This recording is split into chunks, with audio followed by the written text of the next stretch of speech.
Karigino, Aina, Magi Wakanda Khaliba. Magada, Lina Ninglibana, Karigino. Sanathagi Nushibana Yomkraba, Aigi Tamoshida, Thoisnagi Mamitar Libasina, Karige. Masibu, Aina Mabunu Shibagira. Pamung the long hiptuna, Wakal Mayama Kalidane. Samdana, Mimijana. Karino, Matang Waram Kangdana Sauri Basina. Thoisnabu Machel Amagum the Kanjabagila Libani. Aduga Mana, Thoisnagi Mama Panayari. Thoisnaga Nupanduga Nabada. Nankari Oidana, Mangondi Slibano. Adoda Kang de Tema. Thoisna de, Ekakigani. Kanam the Gabiari. Equini Marakta, Lakomi Kudimak. Kakvan the Lim of the Thari. Ibunga, Nangi the day, Thoisnabunu Shibanate. Mabu, Nangi Kaki Oinibagi, Kambanbani. Aina Ponki Vibasa, Lim the Mambuya Benate, Mulago Shilodini. Siam Laga Kakpa, Pamlam Badagi Hogatan Chaki. Mimicha, Ingangak Laga, Kapan at Saki Bedu Yang Hori. Nina, Aide, Dakakpasa, Yam Pabra Kali, Aduga Madi, Kainum Nina. Aimapan Totobogatale, Magi Anga Matosina Chamjarabada, Karantaro Drahina Pakali. Craig Subasigane, Manabahonadi. Ibema, Mafam Sepati, Aduna, Nangame do in a leuro. Hoinine, Aisu, Jetlagena Kali. Pariadi, Jack Jarba Matundane, Ninetin Biragi. Dada Lagni Hayanine, Dada Aga, Adam Hankrasuyai. Ahoy, and the Minatoro. Nungtilgi Matamni, Daniel, Thoisnabu Nabalakami. Thoisnadi, Mayum Hanabatayari the lady. Tanchari Bungo, Mafi Marongane, Sepalorabani, Mayum the Halani Haina, Jetmina Croco. Mabusi the labor, Haina Jahabro. Like I me Pate Bungo, Canalize the Baninane, Pakatli. Mapa Magi Manakta, Signalizer Sanukalaba. Oh, and today, Thoisna, Janabatarashra. Asamna, Daniel Amadi Thoisna, Memichagi Yumdagi, Hara Minari. Gari Duda, Wari Watai Sanaduna, Noklaga, Anidulai. Kitang Tarak Laga, Mikra Chipa Lambidu Gimeida, Bien Ama Pairaga Kamlami. Daniel, Ingangakna, Garidu Kami. Dada, Kidaroga, Gari Kami de. Bien Ama, Momos the Kamli. I am the Kumlagane, Kanan Laki. Nangumlakanuka. Hi Dada. Daniel, Garidagi Kumtarakduna, Bendugi Manata Sangsili. Bendustu, Mixeloina Hagali. Mamagi Situda, Driver from Librahaina, Haifi Englingai, Maningdagi Utupai Banupa Amana, Tom Laketa Badu, Garigi Mixel to the Ubadagi, Daniel, Mamai Fat Laterokduna, Nupadogi Makutungak Laga, Kompak Namatabak the Kauki.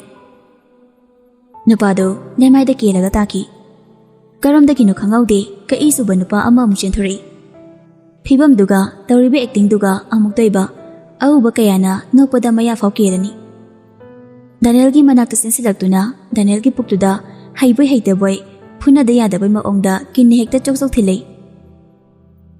Me Mengru Amana, Tinbanina, Saban Faraba Danielda, Jena Faramde.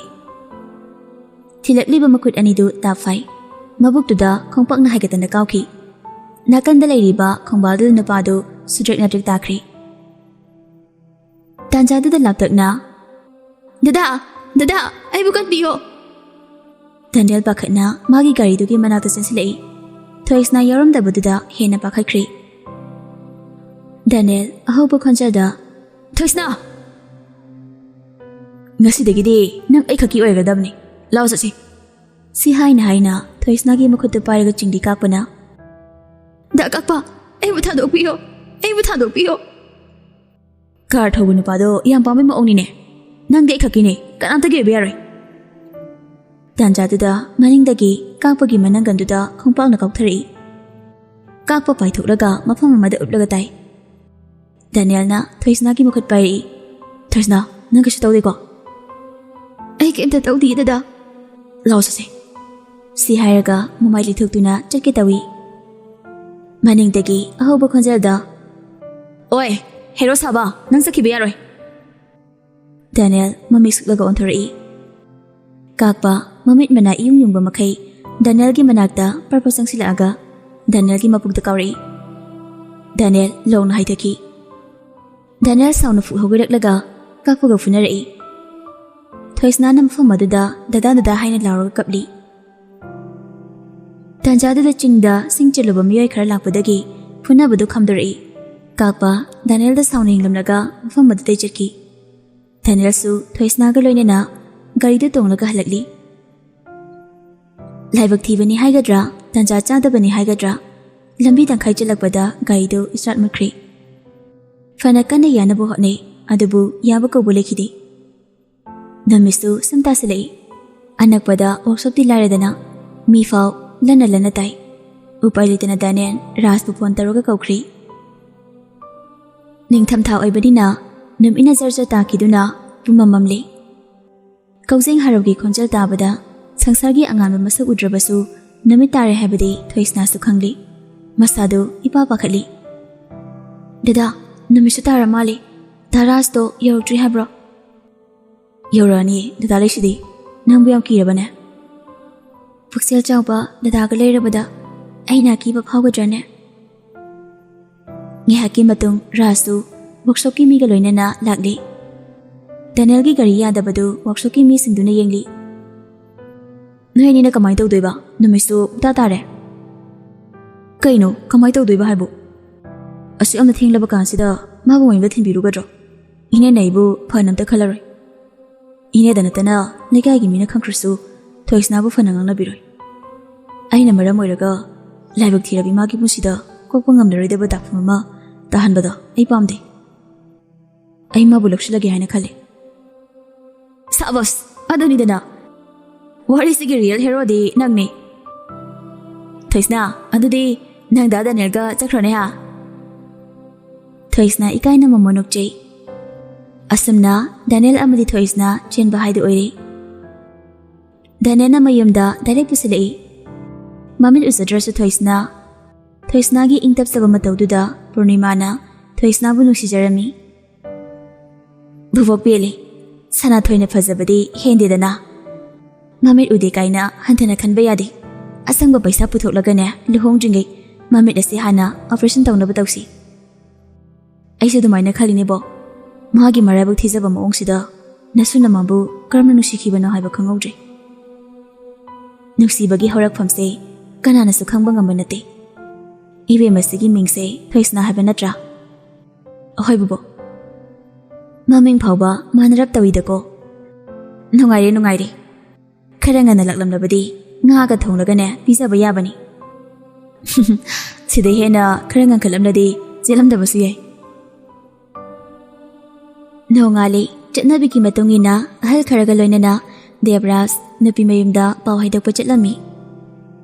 Izat laiba maming chatba imung oibanina ahal masensu harau yanarami. Nungthilduda Thoisna bu thinaba haiduna laisabi singna Thoisna bu kebirami. Amukta kiyedabanina Thoisna su lai masadawna fajarami. Awuba mi singna Thoisna gi fajababu kalaknei. Chatlamdai ki mikuptuda Purnima na tawraga Thoisna bu Daniel gi manakta thajilai. Thoisna tabli sangsilai. Daniel famungda famlambadagi Thoisna changlakpa ubada pukhagatli. Mamika kuptana Thoisna bu muna yengi. Tabli Thoisna gi manakta sangsilai. Dada, ai chatlukige. Daniel karimata kumde tamina yengduna lei. Dada, kaitaraga waamta ngangdrade. Daniel ki antari ngaside aigi Thoisi yam phajai. Ngahan khaide thibra haise dada. Ngahan khaisu adum phajai. Adubu ngasina amuka hele ngahan khaidegi.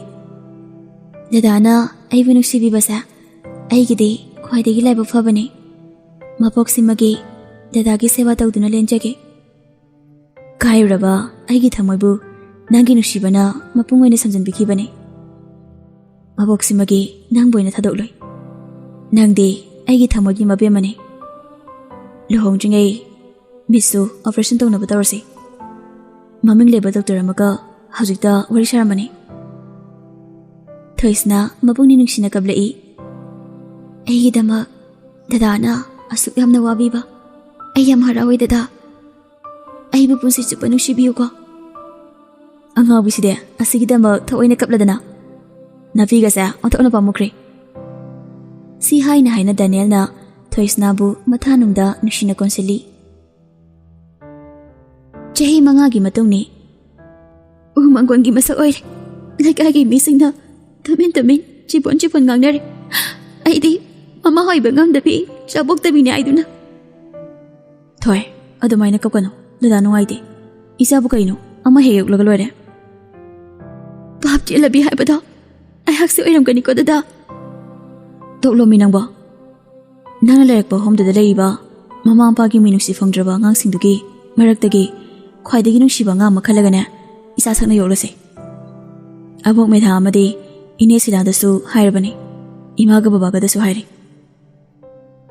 Samdana dazarna Dr. Kaya amasu tanadana yenglidana moina khalisisu aidi dum yaningi. Ranjanana makhoina nungaina nokhedana leibadutani aikhoini yenglisisu. Nakal amaromdana ibunga nangbu chengano habane tunini nangbo ngai khwairaga masengangsi yengune. Mangau thikraba machanapa jitpu mama ibema thoisnana tanarakli. Mama ibemada laknabo oina tanahalaga sofa da famlaga TV yenglibam paibungo Daniel gi manakta chensilaktuna mapagi tampakta chongkhatlaga famlei. Thoisna makhangmelaga kaya toisi chunu yengoba masengangsi. Daniel machanapa donjinduna ai pictuka kaidore nang namo. Jet machin machaduna yam haisingna khamlai. Papa aina kaisu tawba natiye mama sa pangsau to sauri machin se kiya da haino yengune. Kado sabna saure heba mana sakai bada. Nang sungang laga layano angang siga adum mana je. Mapa macha chap he mane haiduni ai kem ta haijare. Si ham laga thoisna da jangkhri. Mapa macha gado mama ibe ma thoisna gi matawduda no hauri. Somda mama ibe malanglensu macha napi sana thoina masa yaudabudugi khalaga matha sari. Aigi sagi marai baksa piklingaidagi hauna onthongna thina tamlamkhre habadune. Homdagi anga ama lorugani haina yanaramale masa sakna yulaga nungaina leijabo orsanu. Mana magida makhalaga masal ibe masilai masu nungaijade.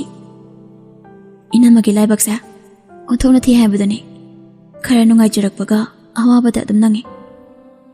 Rasna adugidama yam khajiluranuse makhoigi laibakta sumthoona tamlambagini. Namidang wairamduda orphan homeduda Sanathoi amadi arbi lakli. Medha amadi silaga unaduna warisu sanari. Medhana machin gase onthokna yangkhraba ngangthorakpa wahaise rasina matum cheliba. Silana angang machayulaga kai kana doino adu sharuk chahi ahum mari surabi ine gai kana haise oini yoklo. Noi ubada adam nuksiba phawni. Angang do mayamga samanade. Matantani tongana lejarisi. Ine khoina haisi yayi. Faredudi angang dubu kada delege. Phakta leramgani lao thoksi. Asamna Sila Sanathoi amadi Arbi angang mayam sanariba parktu de lakli. Chiklabam pham amada naitom taraba chiklagum laptakna nupi macha ama phamli. Nupi macha dugi nakanda tediviyar amasu leiri. Silana Ada tediviyar ga loinana leiriba angang asini. Chalo masa khanaro ayasomge angang singse amuta yenglukigi. Sanathoi amadi Arbi angang dugi manakta tapli lakli. Angang dugi manak yaubaga nuksiba khonjel amaga loinana bam. Angang du mamai fatlai thori tediviyar macha du pairaga amule khalaltuna Arbi amadi Sanathoida ngihak mani yengi aduga ikhang khangagdana Papa si hairaga Arbi da konsilei. Arbi amadi Sanathoi ingangai. Sanathoi mitlugi pirang sinthaki ba khangaude. Papa Mama noi ani ibulo bula inatro. Ai sida laining diye. Sanathoi kaplaga khuru kuntharakli. Mane Papa ga mama ga na isa bulo bula ine. Mama ga nungaina leirasi ko be. Mama aigi ming abe kaudiye. Arvisu liplambadagi khuru kuntharakli. Miragi mamaida nushina nalaga. Isagi ming kei kaugena. ꯑꯗꯨꯕꯨꯔꯣ ꯑꯩꯒꯤ ꯃꯤꯡꯗꯤ ꯃꯤꯔꯥ ꯏꯆꯥꯒꯤ ꯃꯤꯡꯁꯦ ꯑꯣꯟꯊꯣꯛꯅ ꯐꯖꯈ꯭ꯔꯦꯗ ꯉꯁꯤꯗꯒꯤ ꯃꯃꯥꯈꯣꯏꯒ ꯅꯨꯡꯉꯥꯏꯅ ꯂꯩꯔꯁꯤꯀꯣ ꯂꯥꯛꯑꯣ ꯑꯗꯨꯗꯤ ꯆꯠꯁꯦ ꯁꯅꯥꯊꯣꯏ ꯑꯃꯗꯤ ꯑꯥꯔꯕꯤꯅ ꯃꯤꯔꯥꯕꯨ ꯃꯈꯨꯠ ꯅꯥꯝꯃ ꯅꯥꯝꯃ ꯁꯝꯂꯒ ꯊꯧꯔꯛꯂꯤ ꯃꯆꯥꯅ ꯃꯌꯥꯏꯗ ꯃꯃꯥ ꯃꯄꯥꯅ ꯅꯥꯀꯟ ꯅꯥꯀꯟꯗ ꯌꯥꯝ ꯅꯨꯡꯁꯤꯅꯅ ꯆꯠꯈꯤꯕꯗꯣ ꯃꯦꯙꯥ ꯑꯃꯗꯤ ꯁꯤꯂꯥꯅ ꯃꯃꯣꯟ ꯅꯣꯛꯅ ꯌꯦꯡꯍꯧꯔꯤ